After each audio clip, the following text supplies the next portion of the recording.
Hello, my name is Gabriela Quinones with CBS Lake Charles, and I'm here with Kat Godsey, Assistant Director of the Brimstone Historical Society. So how did this exhibit come to be? So the history of baseball in Southwest Louisiana was a labor of love over the course of a couple of years. In 2019, our board of directors had the idea to highlight this very rich history that we have in our area, partially because Sulphur in Louisiana hosts the LHSAA tournaments, and there were a lot of tournaments coming to town through McNeese State University. So it was really just kind of an opportunistic thing, and we just have so much to tell in all of these stories that we wanted to highlight, and it's been a big success since we started.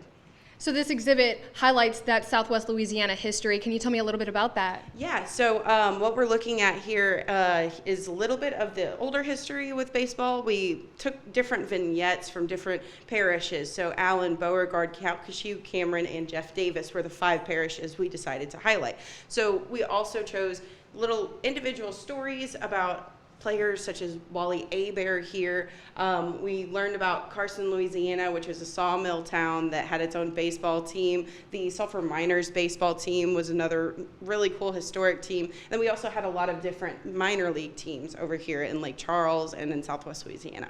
So we wanted to highlight these specific players in here. What you're seeing is a lot of our major leaguers. So we had, over the course of, dating back to Ted Lyons and Wally Abear, we had over 20 localized, either born here or went to high school here, players who went on to play in the major leagues. So we're looking at Pat Rapp's Marlins jersey right here. He went to the World Series in '97, brought his trophy to us. And what our board of directors did, we had some folks on the committee. So Howie Simon, Nita K. Loop were 2 of our main players with building the exhibit. And what they did was they went out when we started conceptualizing all of this about a year ago and really fleshing it out.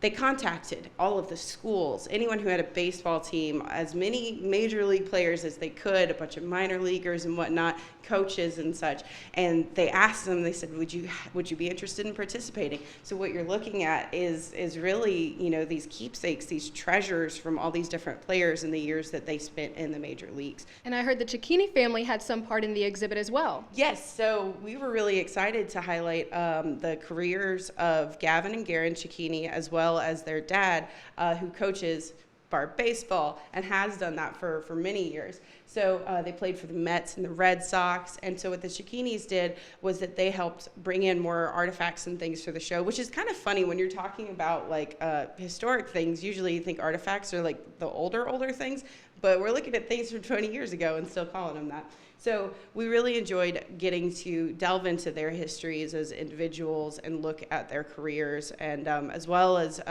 Mr. Cicchini and his Barb career, which has brought them now 12 championships with the LHSAA.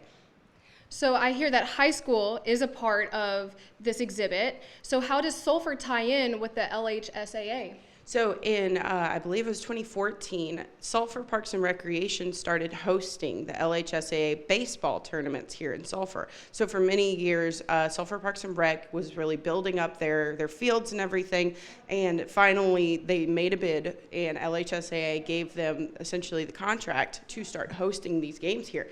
And they host in all classes now, and since then we have just seen thousands of games played for the state championships right here in Sulphur.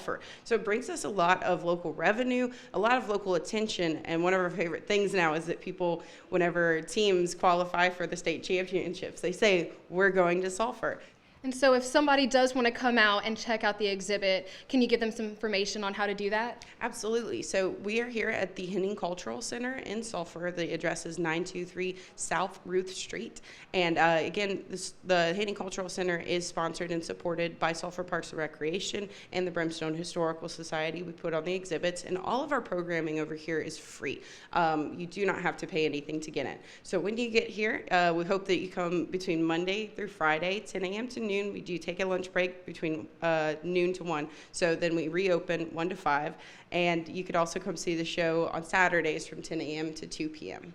Well, thank you so much for this walkthrough. It's been amazing to see everything. CBS Lake Charles.